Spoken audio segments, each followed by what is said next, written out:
자신이 화에 대한 감정을 주체하지 못하면 어떤 상황이 발생이 될까 너무 불안하다. 이러한 것들은 사실 그 화라는 감정에 휩싸였을 때 자신의 이성이 분노로 갈까봐 두려운 거죠.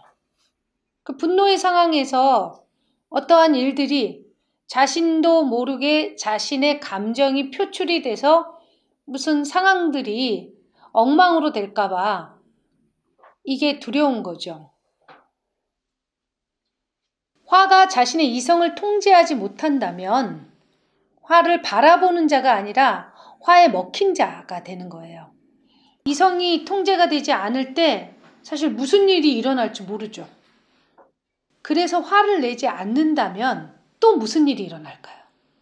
만약에 그 화를 꿀꺽 삼킬 때 이 내면이 상처를 입죠.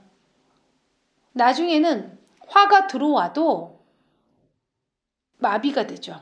그걸 얼어붙는다라고 얘기하는데 마비가 돼서 그 자신의 감정을 어떻게 표출을 해야 될지 모르겠다가 사실은 그 화에 대한 나의 감정이에요. 그 화가 들어왔을 때 어떻게 표출해야 될지 모르겠다 해서 얼어붙는 감정을 내가 계속해서 경험하게 돼요. 내가 화가 났잖아요. 어떻게 해야 될지 모르겠다 하고 같이 하나의 섹션으로 에너지화된 거예요. 모든 감정들은 원인이 있어요. 예를 들면 어머니와 아버지가 싸웠어요. 아이들은 무기력에 빠지죠. 어떻게 해야 될지 모르죠. 그런데 만약에 폭력이 있었어요. 언어 폭력이나 물리적 폭력이 있었을 때 아이는 그 상황에서 얼어붙기도 하지만 화가 나죠. 그건 아버지에 대한 화일 수도 있지만 자신에 대한 화일 수도 있죠. 그럴 때 정상적인 이성을 가졌다면 아버지를 말리죠. 그런데 너무 두렵죠. 아이들은 잘 느끼죠. 그 폭력에 대한 부분의 에너지장에서는 두려움을 느낄 수밖에 없어요. 폭력이라는 자체가 다른 사람의 어떠한 상황들을 제압하기 때문이죠. 만약에 그래서 물리적인 상황들이 일어났다고 쳐요. 아무것도 못하고 바라보는 자는 자신의 무력함을 수용하지 못하는 상황도 생기게 될 수 있습니다. 이런 상황에서 무엇이든 가능하다면 어떻게 하고 싶어요? 아마도 아버지를 밀쳐내고 엄마를 보호해 주면서 이 상황들을 중재하고 싶을 것입니다. 그런데 반대로 아무것도 못하고 얼어붙어서 그저 겁먹고 이렇게 덜덜 떨고 있었다면 감정적으로는 눌려있는 상태가 일어날 수 있습니다. 길을 잃는 거죠. 자신의 마음대로 아무것도 할 수 없으니까요. 그런데 이 아이는 잘못한 게 없어요. 그런데 뭔가 잘못한 것처럼 느껴지죠. 말리지 못했으니까요.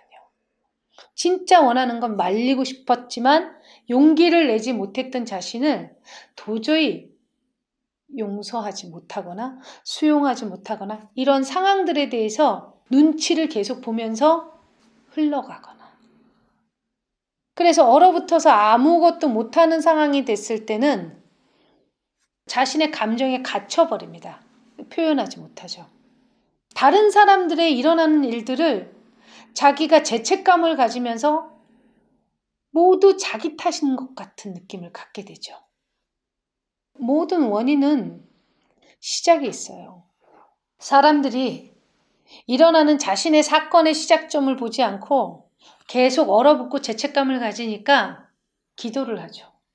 부모가 싸워서 내가 말리지 못하는 상황들이 이해되지 않는 게 아니라 얼어붙었기 때문에 이 사건을 통째로 외면해요.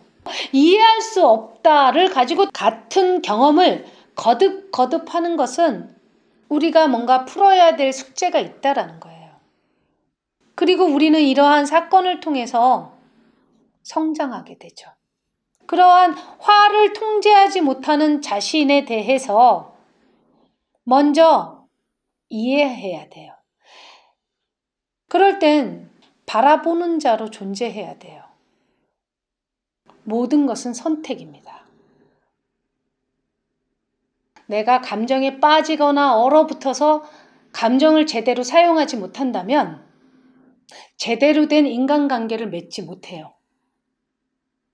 화를 한 번도 안 내던 사람이 화를 한 번 냈잖아요. 모든 관계가 다 끝날 수도 있어요. 왜냐하면 다른 사람의 에너지장에 상처를 주기 때문입니다. 내가 어떠한 타인에 의해서 상처를 받았던 기억이 있다면 나는 상처받은 자로서 계속 그 상처에 머무르다가 다른 사람을 상처 주면서 관계가 끝나게 되죠. 자, 그럼 어떻게 해야 될까요?